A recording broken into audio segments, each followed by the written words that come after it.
On Mountain News this morning, a woman is charged with attempted murder after another woman was found unresponsive at a Pike County home.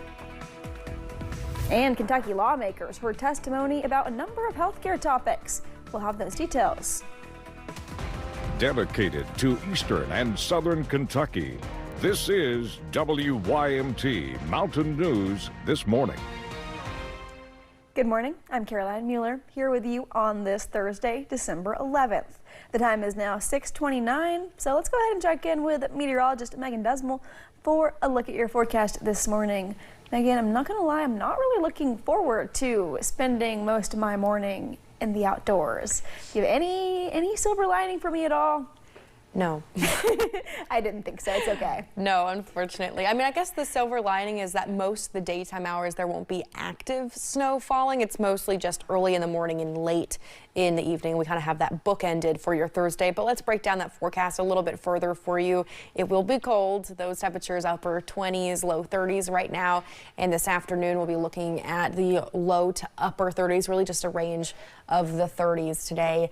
So it will be cold all day long. You're going to make sure you're bundled up from the time you leave the door to the time you get back home. And we are still seeing some of that snow this morning, but just as I mentioned, it is on the way out. We'll be clear around that 9 o'clock time frame this morning.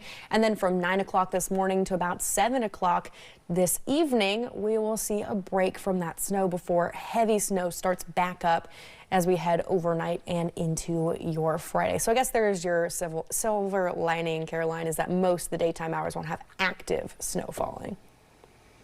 Hey, you know, Megan, I will take that. Thank you. One person was killed in a bicycle versus pickup truck crash in Pike County. Officials with the coroner's office say that crash happened around 6:30 yesterday morning on US 119, roughly half a mile from Belfry Middle School. Officials say 40-year-old Eric Bentley was on a bicycle trying to cross the road when he was hit by someone driving a pickup truck. When officials from the coroner's office got to the scene, they pronounced Bentley dead. As we first reported Tuesday night at 11, a West Virginia woman is behind bars after troopers say she tried to murder a Pike County woman during the weekend. Troopers responded to a call in the Freeburn community Saturday where they found Nancy Girls beaten and burned on a bench near her home on Chestnut Branch. She was unresponsive and taken to Pikeville Medical Center. Investigators say they found a person of interest quickly after the incident, Angel Joy Hunt. And when Girls was able to provide a statement Tuesday, she named her as the woman who beat her and set her home on fire. So it takes a little bit of time. We understand, people want answers right then, but, it takes a little bit of time for us to put all the pieces together to make sure that, we're not doing anything to jeopardize our investigation so that in the end, we can make sure that justice is served. Trooper Coleman says Girls is now recovering and in stable condition. In Bell County, Middlesboro police make a second arrest in what they're calling a pill-dealing organized crime ring. Katrina Lawson of Tennessee was arrested Tuesday. Diana Loveday was arrested in November. Police say during a search of Loveday's home, they recovered nearly 1,000 prescription pills and cash from what's believed to be illegal drug sales. Multiple people have been identified in supplying Loveday with their prescription pills. Additional arrests are expected. One Pike County man was sentenced to more than 17 years in prison for his role in producing child sexual abuse material. According to his plea agreement, 54-year-old Lonnie James Maynard produced the material back in January. The agreement says on Maynard's phone there had been a Snapchat conversation in which he directed a child to send him sexually explicit photos. And in Laurel County, one man was arrested on charges relating to child sexual abuse material. Kentucky State Police arrested 20-year-old William David Sizemore on Monday as a result of an ICAC investigation. KSP's electronics branch discovered Sizemore had been producing a minor online. After police confiscated the devices Sizemore had used, they charged him with one count of producing or promoting the use of a minor by electronic means. Christmas is just 14 days away, and delivery services are staying busy. If you've ordered last-minute gifts and are expecting deliveries in the coming days, state police are urging you to be cautious. While those gifts may bring holiday cheer, they could also attract porch pirates. Those thieves drive around scoping out houses with packages out in the open. Trooper Matt Gayhart says it's a good idea to have cameras and set them up in plain view. Not only does this capture crucial evidence for law enforcement, but it also serves as a deterrent. If somebody sees a recording device around the door or cameras set up, they may be less apt to try to target that residence. Gayhart says you can also coordinate a time for delivery of those packages when you will be home, or have delivery drivers put the package in a discreet location. Here in Kentucky, Med Center EMS is sending out a reminder to drivers as winter weather begins to pick up. Studies show traffic fatalities increase by 34% when snow and ice are on the roads. Many factors play into these crashes, like bad tire tread and sliding on slick spots. Whether you are experienced or a new driver, experts encourage people to stay in during snowy and icy weather, unless travel is absolutely needed. Don't press your comfort level. If you're not accustomed to driving on wet or slick or ice road conditions, then kind of really gauge, do I even need to be out? Staying off the roads not only keeps you safer, but helps EMS respond to calls. During winter weather conditions, drivers tend to slow down, extending ambulance response times. If you do need to be on the road during winter weather conditions, pay attention, listen for sirens, and pull over if necessary. A new food initiative launched yesterday in Laurel and Clay counties, and it's aimed at feeding more children, seniors, and families during a critical time of year. I was in London for the kickoff of Thrive Together. At God's Pantry Food Bank in London, state leaders and local nonprofits came together to launch Thrive Together. The initiative, led by Volunteers of America Mid-States, starts with a $50,000 investment to expand food distribution in Laurel and Clay counties. We are so grateful for the support we've received from Senator Storm and Senator Stiver, CVS, and One Clay County, along with the Kentucky Beverage Association. They've all come together to create a food initiative to serve the most needy in Laurel and Clay counties. The program will fund meal delivery for seniors and children in Clay County and support 9 God's Pantry partners in Laurel County. One way to think about that, for every dollar that is donated, we can create 6 meals.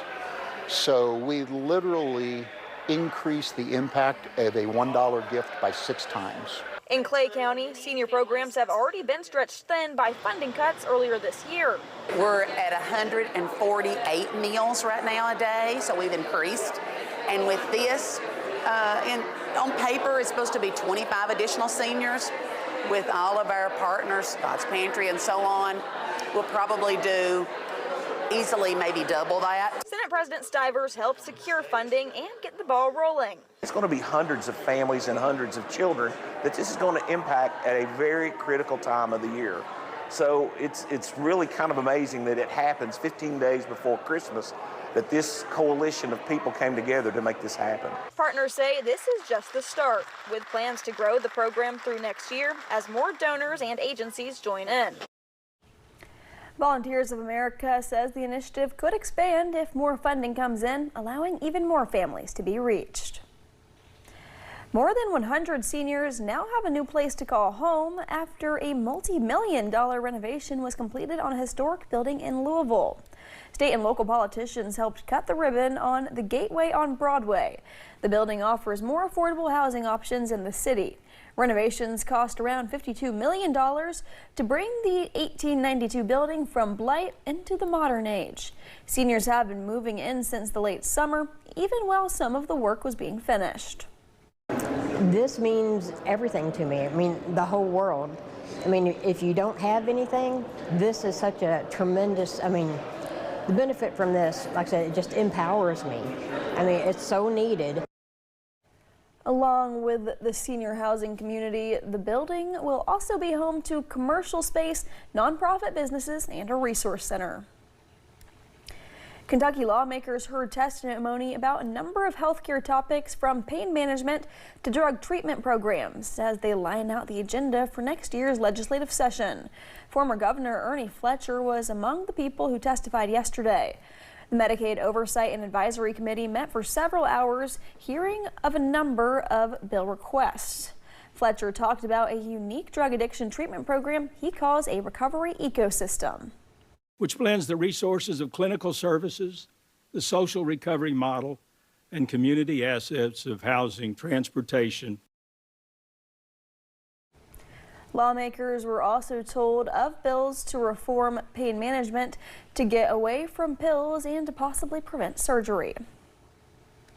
Tuesday night, the Board of Education in Wayne County, West Virginia decided to approve public hearings regarding the closing and consolidation of Dunlow and Genoa elementary schools. Superintendent Todd Alexander says in just 10 years, the district has lost the population size of roughly 9 schools, and they're running out of options with less aid coming from the state. He says the plan is to reach $4.2 million in budget cuts, and this year alone, the county is losing millions in funding with lower enrollment. Both schools are at around 50 students. Genoa's at 60. I think Dunlow's at approximately 47 students. Those are extremely small schools. If the school is closed, students would move to Eastland, Wayne Elementary, and Crum Pre-K through 8.